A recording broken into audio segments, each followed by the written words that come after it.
Hello and welcome to my screencast on estimating and simplifying irrational square roots. If you've watched all my videos, you just saw a video of me sort of fumbling around with a calculator as I tried to guess and check my way to an approximation of a square root. I want to avoid guessing and checking, so I'm going to show you a method for estimating without having to do that. This method is called linear interpolation. Don't really need to worry about that, but here's how it works. I'm going to start with an irrational square root like the square root of 48. If you're familiar with your square roots, you're probably thinking that that's very, very close to 7, just a little bit less than 7. Why is it a little less than 7? Well, because the square root of 49 is 7. So I'll start off with the compound inequality to show which perfect squares root 48 is between. So it's a little bigger than the square root of 36. And it's a little smaller than the square root of 49. Why is that? Well, because I know my roots, and I know that root 36 is 6, and I know that root 49 is 7. So there we go. We know that root 48 is somewhere between 6 and 7, probably closer to 7. I like to visualize this because I'm a very visual person. So I'm going to sketch a number line, and I'm going to zoom way in just on the increments between 6 and 7. So here we are, looking between 6 and 7. And again, I'm going to think of 6 as the square root of 36, and I'm going to think of 7 as the square root of 49. And I'm going to plot root 48 somewhere close to root 49, just because I know it's up there somewhere. So now I'm going to focus on these numbers inside the roots, but sort of ignore the root there. And I'm going to think of this as a distance. And root 48 is somewhere along this distance from 6 to 7. If I look at these numbers, I can see that it's from 36 to 48, I'm increasing by 12. So I could see that increase is going up by 12. And then from 36 to 49, that's an increase of 13. So approximately, how far is root 48 along the path from root 36 to root 49? Well, using a ratio, it's about 12/13 of the way. So coming back to my inequality, I know that root 48 is bigger than 6. How much bigger than 6? Well, it's about 6 and 12/13. It's close. It's not perfect, but it's very close. We could keep that as a mixed number, or we could use long division or a calculator to see what that is as a decimal. In the interest of time, I'll use a calculator and go ahead and just see what is 12/13. It's about 0.92 and some stuff. So it's about 6.92. And if I test that, let's take 6.92 and square it just to see how close it gets us. It gets us to 47.88, so we fall a little bit short. Now let's go the other way. Let's take the square root of 48 and see on the calculator how close I got. So I got 6.928, which I would actually round to 6.93. So you can see that we're off by about 100. So not bad. Okay, that's estimating. Simplifying is a different concept. It's a little bit more mathy and a little less practical as far as measurement actually goes. So if I take the square root of 48, the idea of simplifying is that I want to factor out any perfect square factors from 48. Let me show you what I mean by that. A small perfect square would be like 2 squared or 4.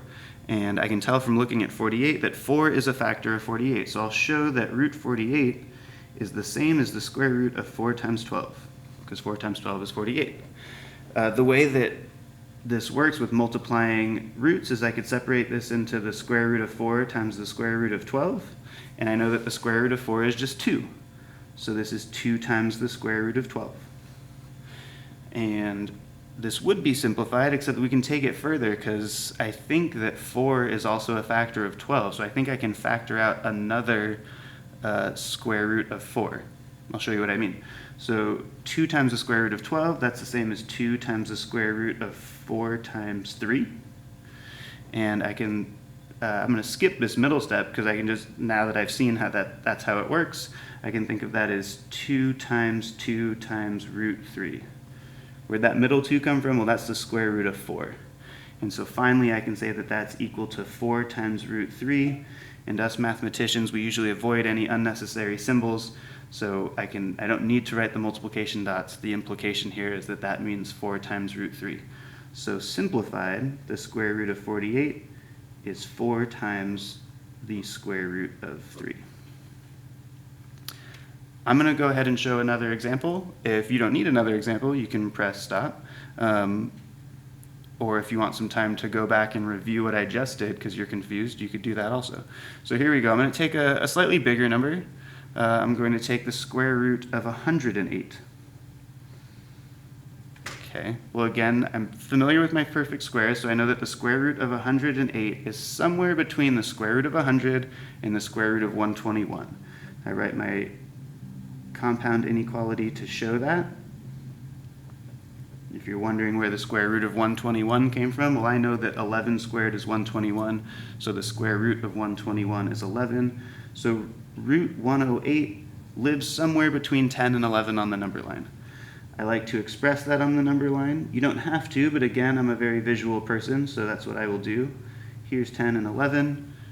10 is the square root of 100, and 11 is the square root of 121. And the square root of 108 lives somewhere, not quite halfway, a little closer to 100, I think. And again, I'm going to use a ratio to see how far is 108 between 100 and 121.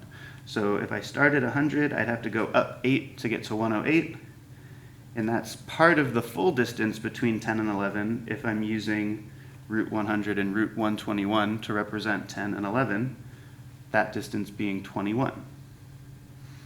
So, going back to my estimate, the square root of 108 is a little more than 10.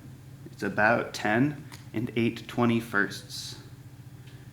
10 and 8/21. I will let you check and see how accurate that is if you're curious, but it should be good to about the tenths or hundredths place. Should get us close to 108 if we were to square that number. And let's look also at simplifying. So again, a square root is simplified when we've factored out any perfect square factors. Looking at 108, I can tell that 4 is a factor again because that 8 is divisible by 4.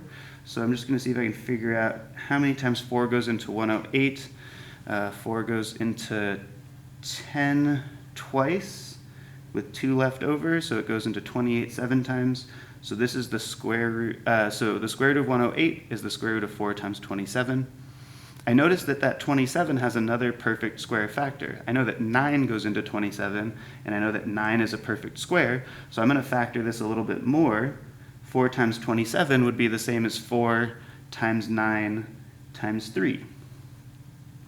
And now I can just go ahead and take the square root of 4 and the square root of 9, and since 3 is an irrational, the square root of 3 is irrational, I will leave the 3 in the radical and show that this is 2 times 3 times the square root of 3, and then finally I can finish that up, and I will just call this 6 root 3.